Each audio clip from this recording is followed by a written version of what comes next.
Hello and welcome to A Bettor Morning, presented by Rival Fantasy. I'm Heather Klein.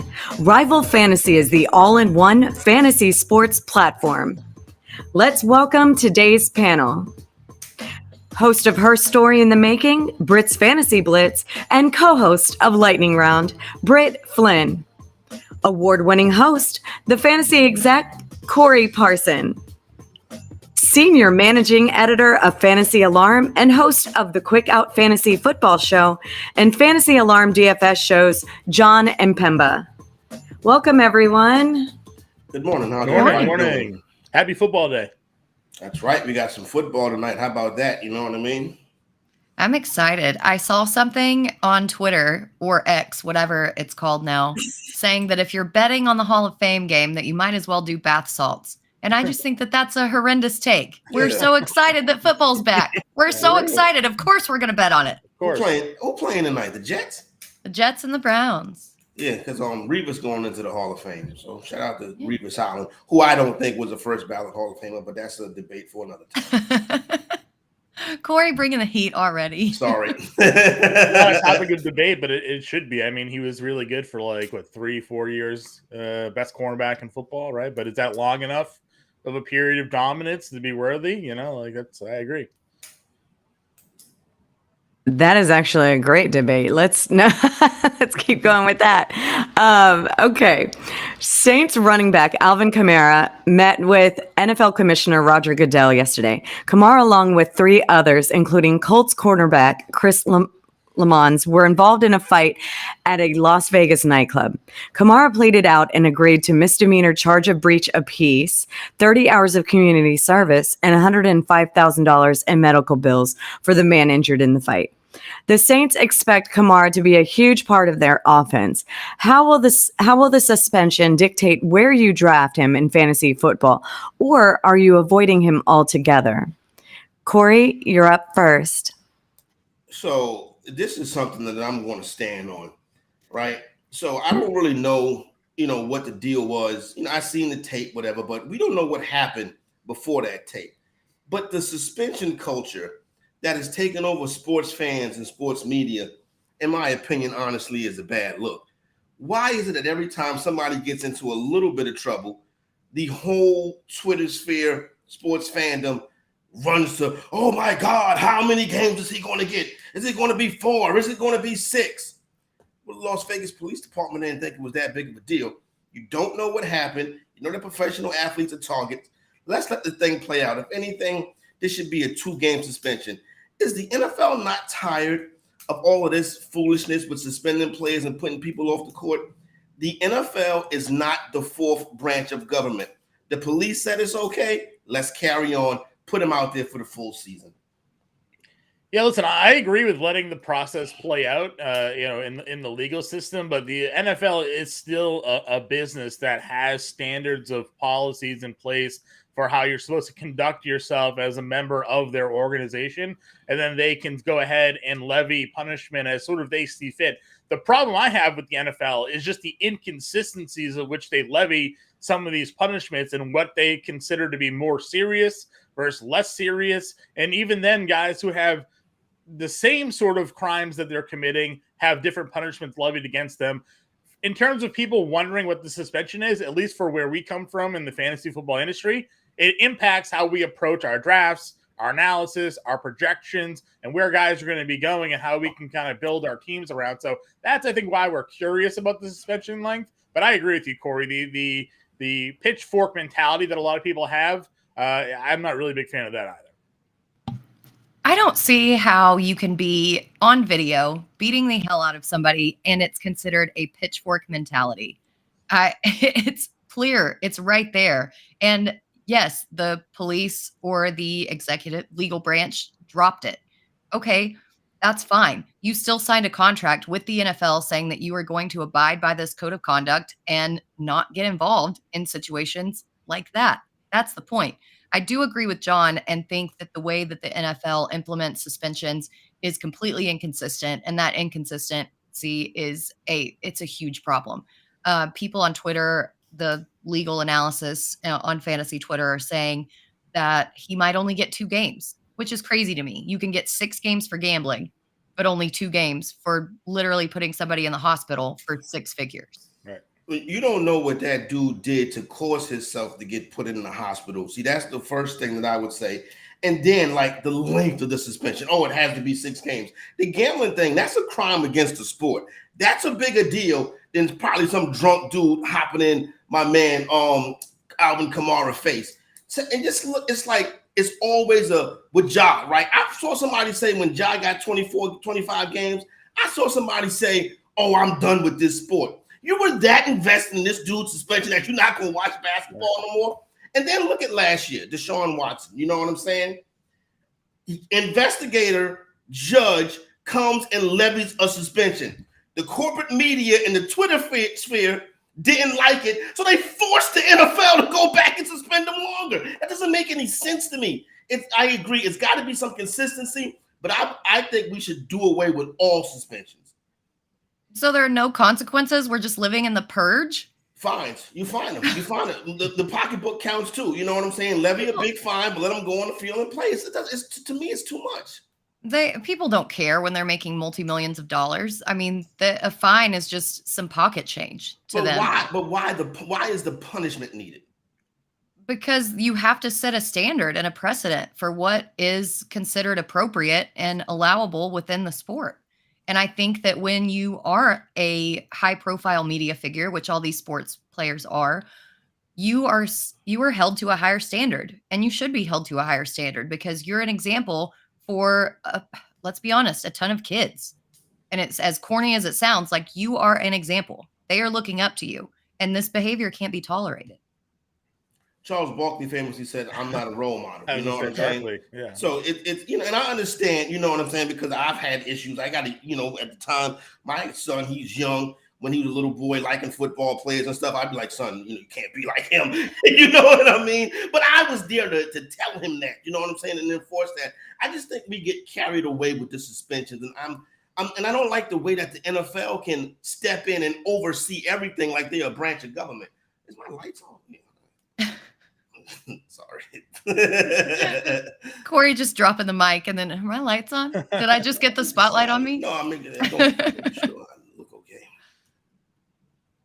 You look great, Corey. Thank you, Britt. I'm just trying to make it. No, I do not like O.J. Simpson. No, don't do that. Don't put that out there. Yeah, no. No. He should be suspended. But that's different. My goodness. I think that's a little bit much here, right, guys? Over your bed too? I never had a poster in my bedroom. Now that I think about it. Never, not once. I don't think so. Oh my goodness, that's crazy. I have all my Charles Barkley posters on the wall. Okay. Derek Carr has left the Las Vegas Raiders and now with the Saints and has been replaced by former 49ers QB Jimmy Garoppolo. Yesterday, their new signal caller left practice early because he's on a pitch count and is part of his rehab plan on his surgically repaired left foot. What are your expectations of Garoppolo, and do you think he's an upgrade from Derek Carr? John, you're up first.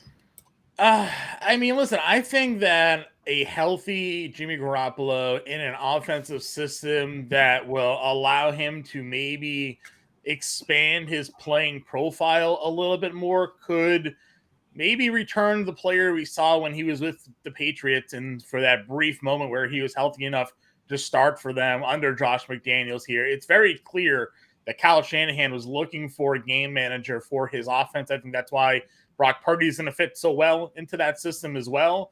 But now he's in a system, Garoppolo is, where I think they're going to let him throw a little bit more. He's got Devontae Adams. So, is he going to be better than Derek Carr? I don't think so, but I think we'll see a better version of Jimmy Garoppolo for fantasy purposes this year than we've seen over the last few seasons when he's been stuck as a game manager for the 49ers. See, I disagree. I think that game manager role is exactly the type of role that he should have played. And anybody in Kyle Shanahan's offense can succeed. I mean, Brock Purdy, Mr. Irrelevant, coming in and succeeding in this offense tells you everything that you need to know. I know that everybody is talking about, well, he's back with Josh McDaniels. He knows this system. The concern with me is how well he can operate with the personnel around him. In San Francisco, he had one of the best offensive lines and one of the best defenses. And still, his clean pocket accuracy rating ranked 32nd in the league last year. 32nd. Now he's going to the Raiders with very unproven offensive linemen, potentially no running back situation, a new whole room of wide receivers that he's never played with before. I do not see Jimmy Garoppolo doing much of anything in this offense. And to be honest, it concerns me for Davante Adams a little bit. This is the same. This current management of the Las Vegas Raiders is the same people that walked on that field in Indianapolis and saw Jimmy Garoppolo and said, that's the guy right there. They brought him to New England and liked him so much. Don't care what they say. They was willing to run Tom Brady until Brady went to Robert Kraft. This is the perfect spot for Jimmy Garoppolo. Jimmy Garoppolo has played in 2 NFC championship games and a Super Bowl, but yet everybody act like Jimmy Garoppolo is Colt McCoy. Come on now. Jimmy Garoppolo is perfect. He's going to have the Raiders contending for a playoff spot this year. This is his offense. This is his system. Talk about Davante Adams. Davante Adams had a great year last year. But look at the targets he had and look at the receptions he had. That was because of Derek Carr and Derek Carr not knowing how to run this offense. Now you get somebody that runs this offense. Davante Adams is going to be off the chain this year. I guarantee it. Everybody's going to be like, fantasy exec, you was right about Jimmy Garoppolo. Yeah, I'm a little bit more bullish on him too. Again, I don't think he's going to go out there and be a Pro Bowler. I'm not necessarily touting the Raiders to be a playoff contender, Corey. I mean, if you look at Vegas odds, they're one of the worst projected teams in terms of win total. But I do think that we're going to see a better version or the ability of a better version of Garoppolo, just because I don't think he's going to have the same restraints that a Shanahan offense puts on their quarterback. Because again, he's looking to game manage, where McDaniels is not going to ask him to be a guy that just manages the game, because they need that quarterback to push that ball down the field in their offense. So is he going to fail, Garoppolo? Maybe, but I think that there's at least an opportunity for him to be as good as Derek Carr was last year, given the style of play that we're going to see from them in Las Vegas this season. I just think the schedule is way too grueling. You've got the AFC East, and then the AFC West is always highly competitive. I don't have faith in their defense to put them in a good situation. And I don't really trust Garoppolo to go down there and not make mistakes when the pressure is on him. I mean, but you like that Prescott. Oh my God, Corey. But I'm that saying Garoppolo but Garoppolo has things behind him. NFC championships, Super Bowls. You feel what I'm saying? Dak don't got none of that. Because of the coaching. Again, I think that a blind monkey could quarterback in Shanahan's system. I don't think that Trey it necessarily can't, but that's the next topic, John. I can't wait for that one. I have thoughts about Trey Lance and the drafting of that as well, but that's for another day. But yeah, I just don't think that he is as good as people are making him out to be. And I think that there are way too many obstacles to him actually returning value and playing well. He just worries me. Last season, right, when I felt as if they made Derek Carr the scapegoat, then I went back and watched when they still had a chance to make it. That game they played against the Steelers, it was the most important play of that game. It was a 4th down. Darren Waller was open in the seam. Derek Carr threw the ball to Mike Tomlin. Jimmy Garoppolo will get this thing turned around. Mike Tomlin is not a wide receiver. Yeah. No, I get it. He was Pittsburgh Steelers head coach on the sideline. For anybody needing some context. Yeah. General Manager John Lynch said prior to the start of camp that QB Brock Purdy was cleared without restrictions after his elbow surgery in March. And he is not disappointed in camp thus far. He is considered the clear favorite to start week 1 as he continues to get first-team reps. And according to sources, Trey Lance has had an unproductive start to training camp. Does this news move him up in ADP? And would you draft him as your QB2? And what are your hopes for the 49ers with him leading the troops of Christian McCaffrey, Deebo Samuel, Brandon Ayuk, and George Kittle? John, you're up first.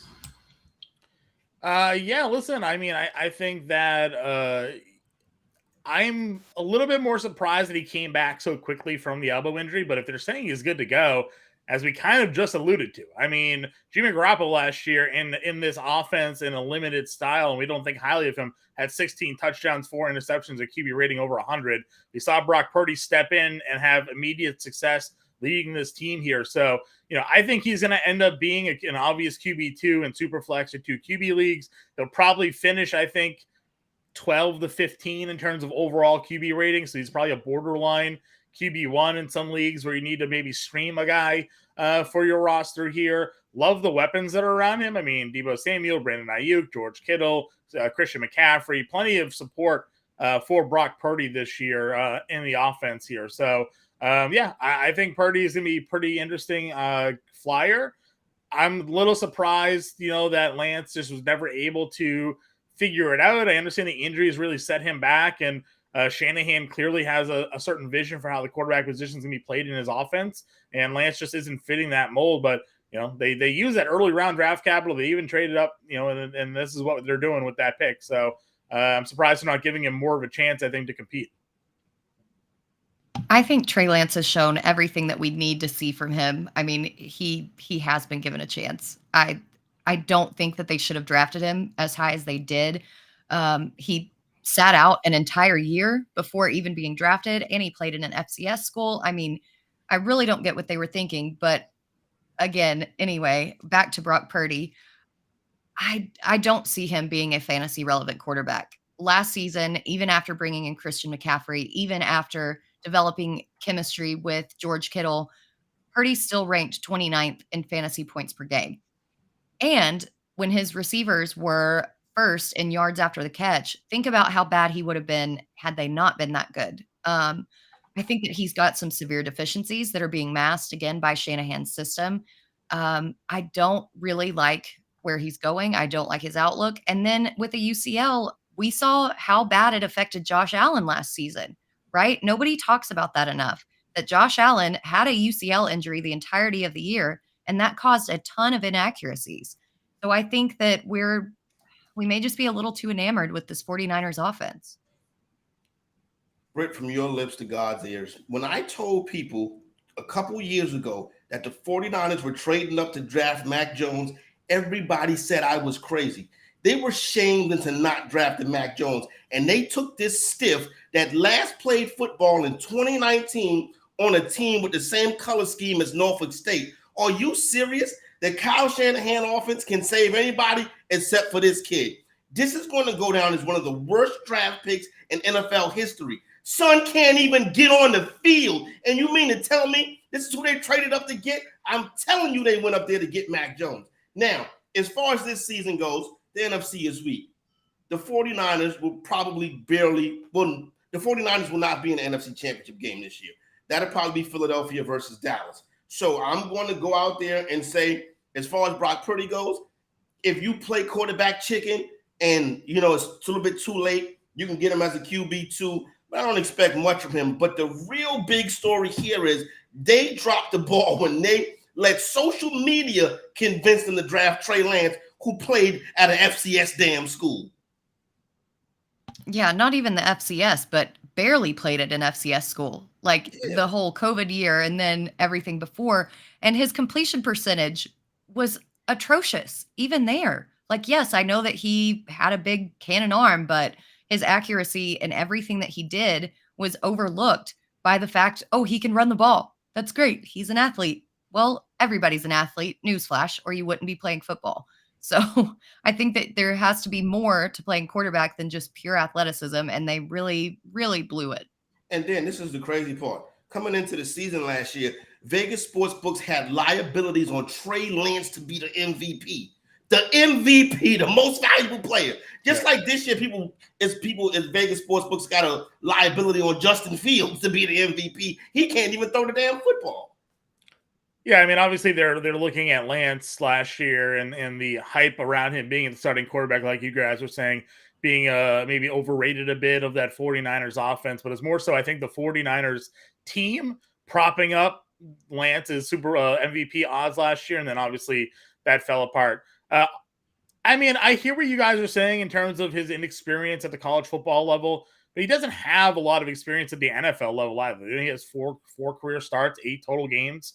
I don't necessarily know if that's enough to completely judge a guy off of his play. We've seen plenty of quarterbacks have full seasons where that 1 year looks terrible, and then they kind of redevelop themselves with more experience, more ability to practice. I mean, the guy's been hurt a lot, hasn't really had a lot of time to be able to kind of hone in his craft at the NFL level, and the athleticism is obviously intriguing there. So I get what you're saying, and obviously there's still struggles going on with him in camp, and there's probably reasons why teams aren't at least looking to acquire him unless the asking price from the 49ers is awfully high on him. But they're going to cut him.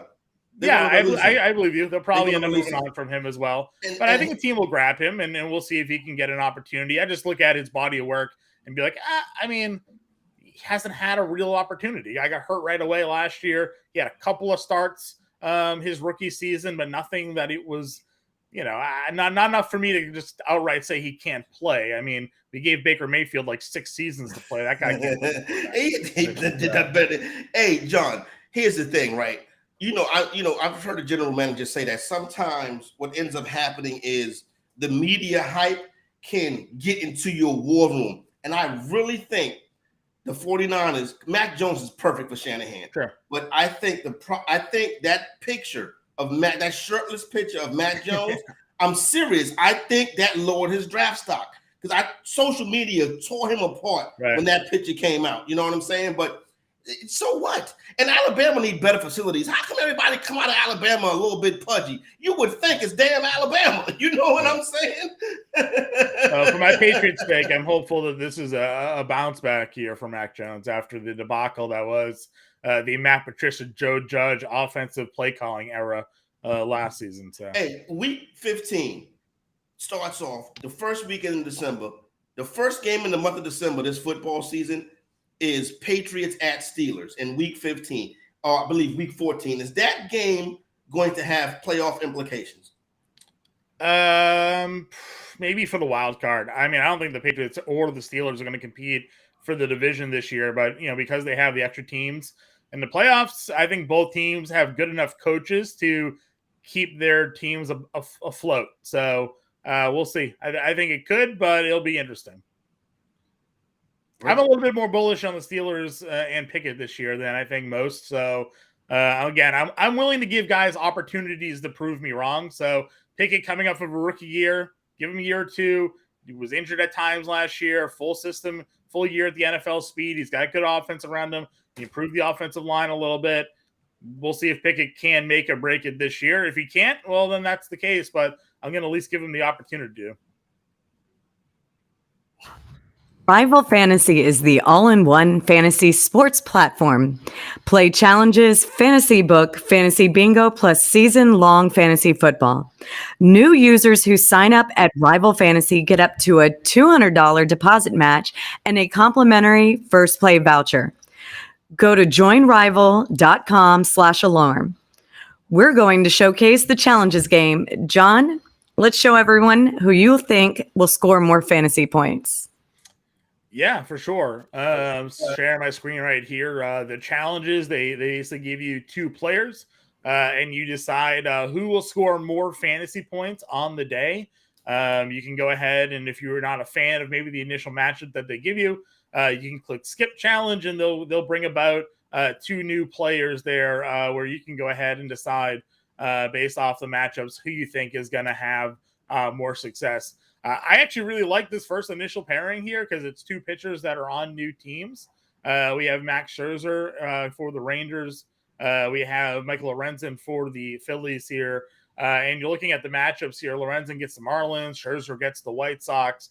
Hard not to go with Max Scherzer in this matchup here. The White Sox are an offense that struggles against right-handed pitching. They have the 12th highest strikeout rate.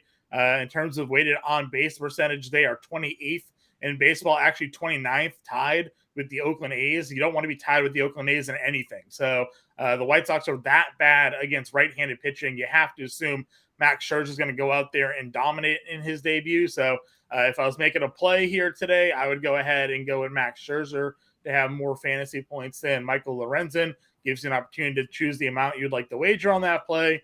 So we'll go ahead and do Scherzer in this one.